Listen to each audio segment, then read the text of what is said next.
I'm Ryan and I put toddlers in my tandem.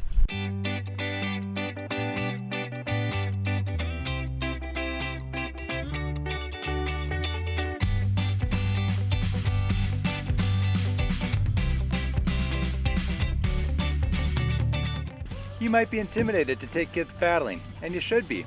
It's a serious thing, but it can be done safely, and it's way more fun than being stuck in the house when the kids are climbing over the walls. This is Amy. She's great. Amy and I have 3 kids, Nora, Finn, and Inga. You may have seen them in the State Journal. They make life hard, interesting, and hard. But getting these guys outside is almost always worth the trouble. And if your alternative is hanging up the paddle, it's a no-brainer. You make it work. Preparation is key. Start at home. Check water flows. Check the weather. Is there a 50% chance of rain? Maybe don't go. I would 100% recommend you pick a river you've already paddled before adding the kids. If you're going to go somewhere new, get a babysitter and scout the river as a date. Do more research than you've ever done before. Check the paddling forums. Ask your more experienced friends. Are all the deadfalls cleared? Are they regularly cleared? Will you and your boat have the skill and ability to get cleanly through the river? Find good bailout points. Go over every inch of the river with Google Earth. Remove every single unknown you can. You don't want to pin your boat, lose the kids, and be 20 miles from help. Pack extra clothes in case they go for an unexpected swim. Get your gear packed and dialed in now so you can focus on the kids while you're on the water. Be well rested. You know what being an exhausted parent is like. No reason to double that exhaustion. You know they're going to get hungry. Buy more snacks than you think you need. Give them free rein over the snack shopping. It's amazing how much peace and quiet you can get with a sucker. Most important, safety. Rivers don't mess around. Things can go very wrong very quickly. Know your abilities. Take a paddling course at Rutabaga. Perfect your J-stroke. Get more solo practice if you're not confident. Remember, you've got your family in the boat. Kids always wear the life jackets, and so should you. Make sure they fit. Know how to avoid things like poison ivy. Have a first aid kit. Bring a rescue throw rope and know how to throw it. Bring enough paddling partners that all your kids can be recovered quickly when it hits the fan. Pick the kid you're saving first and watch them at all times. My 1-year-old is not going to be able to fend for herself as well as the 3-year-old can. Know how to recognize bad weather and know how to ride it out. If these kids can do it, so can you. The only way to get better is time spent in the boat. Have a safety talk at the put-in. Not just the first time, every time. What do you do if you fall out of the boat? What do you do if they get hurt? Get stuck in a tree. Make sure they know proper technique for tossing beer to dad, but also go easy on the beers. Always rig your boat to flip, and definitely tie down your cooler lid.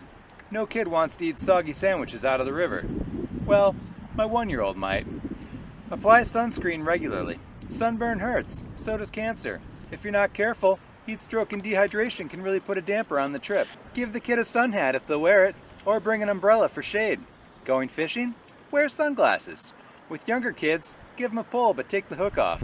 With a toddler, don't even string up the rod. He doesn't know the difference. Do not tie your kids to the boat. It is not a good idea. Complacency can be a problem. Do something enough times and you start to wing it. Maybe it's not a big deal when you're going solo and forget the lighter. You can survive anything for a night. But add 1, 2, 3 kids, the stakes get higher and everyone is going to let you know when they're unhappy. Took our kids out for an April paddle last year and Finn tumbled out into the lake. That was a bad time to realize we forgot the bag of spare clothes. He was fine, didn't care about being paraded through a public park buck naked, but it did force us to cut the trip short and scramble home. Some situations you might run into out there. Storms and lightning.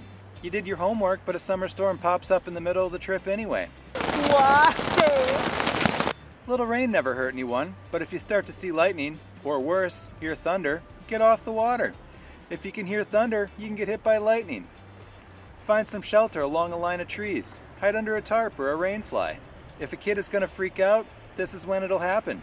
Distract them by singing a rousing edition of Row, Row, Row Your Boat. That storm will pass eventually, and you can carry on with your trip. I'd argue a storm at camp is the worst. As you scramble to put everything away, you'll be happy you took the time to set up your tent properly. Use guy outlines. Trust me, you don't want to deal with a collapsing tent in torrential rain at 3 in the morning.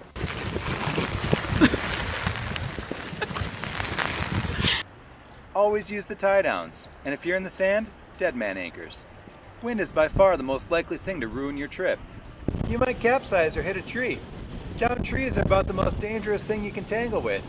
Stay away from them. Adding young kids, it's bad. They could be pinned by the boat. Worse, get snagged under the tree, and you're probably not going to be doing so hot yourself. If you're going to capsize, get everyone to bail upstream with a canoe. If you come to a branch, do everything you can to get above it and hold on until help arrives. If you're in a position to help, save the kid most in danger. Get everyone to shore first, then worry about your gear. Headwinds on the water. No one likes being on the water in a headwind. Put less than 100 pounds of kit up front and you're really going to hate it. Balance out the boat with heavy gear. Firewood, water jugs, maybe move the cooler full of yesterday's warm beer to the front. Worst case, fill your bow with rocks and sand from the riverbanks. Getting that nose tipped down will weather vane you into the wind and make a miserable paddle somewhat less miserable. Bathroom stops in the wild. Not generally considered a situation, unless you're the one perched on the edge of your seat desperately looking to see what's around the corner. Sometimes you gotta dig your own bathroom. Kids might be apprehensive, call it a special nature dump. Lead by example. Just be sure they learn that when you get home, nature isn't the neighbor's front yard. My particularly proud 2-year-old learned that lesson a little late. Sorry, Steve. Kid falls out of the boat. If it's warm, not a big deal. If the air or water is cold, you could be in trouble. The shock of cold water means your toddler is going to have even less control over their body than they normally do. So get them back in the boat quick. Get them into the spare set of clothes you brought to stop hypothermia from setting in. And keep a close eye on them until you're sure they're going to be okay. Drowning. You're on the water. Drowning is a possibility every minute of the day. And it can happen, but it's hard to drown if you're wearing a life jacket. If the kid is in the boat, life jacket never comes off. If they're swimming in the water, it never comes off. Shoreline? Use your judgment. Just know that I grew up on a lake with 4 younger siblings and have pulled 2 of them out of the water before mom and dad ever knew anything was wrong. It only takes seconds. Who should go on this trip? Don't take toddlers paddling alone. Paddling with kids is a team effort. You need a support crew. Assume your paddling partner isn't actually going to help paddle. Keeping your kids in the boat is a full-time job. Maybe bring your other parent friends. The more eyes, the better. We had 10 kids under 10 here, and it was probably the least stressful trip I've ever done. Plus, you'll have people to commiserate with after hours. But where do you put them? Kids under 4 are mostly useless. Put them somewhere out of the way. A middle seat? Seat on the floor? On the cooler? Wherever. Just keep them within reach, and teach them not to lean over the edge. Putting them side by side can make it interesting. They'll love to fight, but sometimes you get lucky and they just love.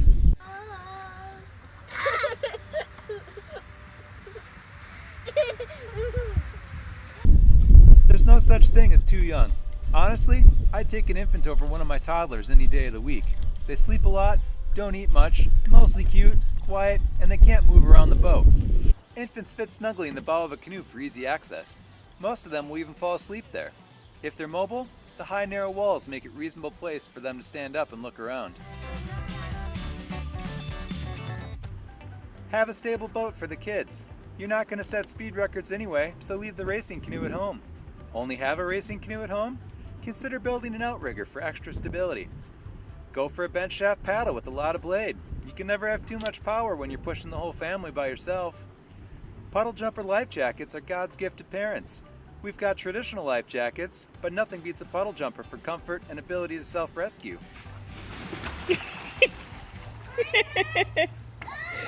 I hope the guy that put this thing together is a billionaire. He deserves it. The most basic infant vests were the most favored by our kids. Well, least hated. If the baby hates it, bribe him with snacks. Sleeping pad. Get him one. Doesn't have to be fancy. Cheap is fine. Sleep on it, use it as a snack blanket, use it in the bottom of the canoe as a waterproof seat cushion. Sleeping bags take up a ton of space. You might want to consider a down bag for a kid if volume is an issue. But reconsider if your kid isn't mature enough to know that it's a fart bag, not a sharp bag. Worth mentioning, synthetic bags are a lot easier to clean in the wild. Packing out diapers is terrible. In theory, you can rinse and dry reusable diapers. We've done it, but they froze overnight once and got stuck to the tree we dried them on. Now we usually just end up going with disposables. You might be tempted to burn diapers, probably not what Leave No Trace meant, but I'm just going to tell you now, it won't end well. There are few things worse than watching a smoldering diaper oozing last night's blueberries, knowing you're still going to have to fish it out of the fire when it cools down. Early season paddling? Oki suits are amazing for keeping kids warm and dry. In fact, you should have them even if you don't paddle. Almost everything will get wet. Dry bags are your friends here. If you're not portaging, big plastic tubs are also your friend. At the very least, have a dry bag for your crucial items. Keys, spare clothes, a phone. You can try your luck with everything else in a heavy-duty garbage bag. Bring some toilet paper. You should have that all the time anyway, but put it in your dry bag. Crocs. They are the world's greatest water shoe for kids. To avoid dehydration, bring water jugs or buy a gravity filter. It's like turning on the faucet at home. Pretty handy when kids can't stop dumping their water on the ground every 4 seconds. Our preferred setup? Old Town Discovery 169. It's a tank, and you don't want to portage it. But no one wants to portage kids in their crap anyway. 2 kids in the middle, 3rd kid in the bow. I get to steer and watch the older 2 while mom has the baby and does snack duty. Again, a bench shaft paddle with a huge blade is clutch. I'm too cheap to buy one, so I made my own.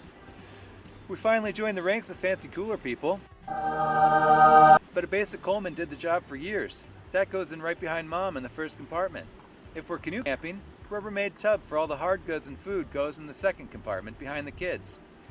110-liter dry bag for sleeping bags and clothes strapped behind or on top of the bin. We use 5 and 7 gallon water jugs from Farm and Fleet for water. You could filter the river, sometimes you need to, but if portaging isn't a concern, just bring the jugs. Our tent is a 6-person mountainsmith with aluminum poles and guy lines. If you're camping with kids, never get a tent without those lines. Remember what I said about a collapsing tent and torrential rain in 3 in the morning? Don't let that be you. We use roll-up tables in the plastic tub for getting dinner off the dirt and away from grabby fingers. For cooking, Whisperlight, Pocket Rocket, Coleman 2-burner, they're all great. We opt for the Coleman when weight isn't a factor. When it is, the Pocket Rocket and freeze-dried backpacker meals 100%. Go heavy on the dessert options. MSR makes a 4-person nesting cook kit. I love it. Add stainless steel sporks and dinner life is good. When you're ready to get out there, ease the kids into it. Hate to break it to you, but not all kids like paddling. They might completely freak out. What if the kids are losing it and you've got 5 more miles to go? You can't just pull over and say we're done. Rent a canoe on a lake. Find a short stretch of river to start on, like a mile. Assume the trip will take longer than you think it will. Know where you can stop for a bathroom break. Be prepared to bail at a moment's notice. Be ready to bail before you even leave the house because the kids are having a meltdown or the weather changes. Give them lots of water. Sitting in the sun all day makes you thirsty, and thirsty kids are crabby kids. When in doubt, just keep handing them snacks. Have a good nap station. A really good nap station. Don't force the trip or cram too much distance in. Like everything involving small kids, it'll be tough. It may even suck, but it gets better and it'll be worth it. Or at least that's what the parents of older kids keep telling me. Just make sure you keep them occupied. They can help load the boat, launch the boat, paddle the boat, teach them the ways of the river. Get little paddles for the kids to use. You can make your own with a few pieces of wood and some glue. They can help out with real tasks, or you can just make stuff up. Give them jobs like tying knots in a string or counting life jackets. Let them restack the firewood. Look for birds, count trees, play I Spy. Oh look, an eagle! Tie a bottle to a string and drag it along the boat. If you're a glutton for punishment, give them a whistle. Plan shore stops.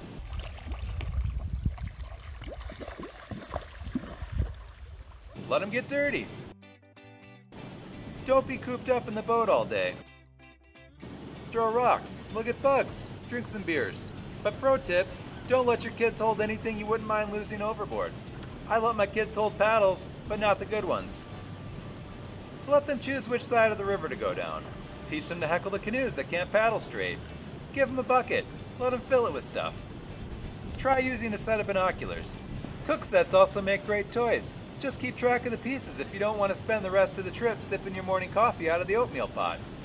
Entertaining kids in the wild is easy. Just let them be kids. Finn went 8 days in the wilderness and he survived with 2 toy monster trucks. Just keep it fun. If it's not fun, they might not never want to paddle again. And don't be surprised if they cry anyway. Think you're ready to go overnight? Pack easy foods that require no prep. Oranges, apples, carrots, peppers, peanut butter on a spoon, smoked salmon, hard-boiled eggs. This is Wisconsin. Bring 5 pounds of cheese. Bring food the kids can help with. It's not a Boy Scout trip. You don't need meat for every meal. Maybe skip the cooler altogether with foods that don't need to be cold. Peanut butter jelly sandwiches, bag of cheesy spicy tuna and noodles. Pizzadillas, pizza and tortillas. It's delicious. If you don't want to bring a camp stove, put hot dogs on a stick over the fire. Kids love marshmallows. You don't even have to roast those. Wilderness camping is not the time to enforce a healthy eating plan. To get young kids to sleep together in the same tent, they might need to cry it out. You might have to let them stay up later. With all 3 kids in one tent, we try to stagger bedtime. Youngest to bed first, then send in the next, then the next. 60% of the time, it works every time. If you're nervous about them sneaking out, use a carabiner through your tent zippers as a makeshift lock. Sometimes, they'll wake each other up and you'll listen helplessly to a chorus of wailing children.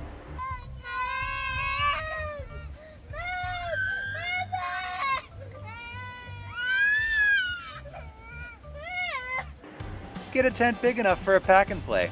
If any part of your trip involves car camping, it makes bedtime 10% easier and nap time 100% easier. Crawling babies love that sweet, sweet tent freedom and will spend hours exploring the tent instead of sleeping in it. But what if paddling isn't their thing? If you've got the gear, I'd recommend bikepacking. It's the second least terrible way to get your kids into the backcountry. You'll still have to do the work of pedaling your stuff, but with the benefit of man's greatest invention, the wheel. Bonus, your kids aren't 10 inches from drowning at any given time. Ease into a bike camping trip by having someone shuttle all the gear with their car. Pick a nearby campground or somewhere easy to get to. If you're out of shape, maybe don't start with a lot of elevation. Aim for a rail trail.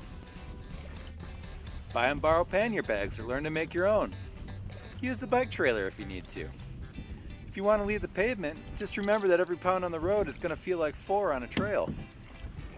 Don't underestimate the difficulty level. Pick a reasonable distance you could do solo, then cut it in half. Then cut it in half again. If you don't, you'll just end up 5 miles from camp, doubled over your bike, puking your guts out as the kids ask, "Dad, why aren't you pedaling faster?" You can also try backpacking, the single worst way to take your toddlers into the backcountry. The big issues are distance and weight. Toddlers are slow. If you thought the toddler walk around the block was rough, try crossing a mountain. Keep the route short, really short. We did a trip a few months ago. We averaged 4 miles a day. It was too long.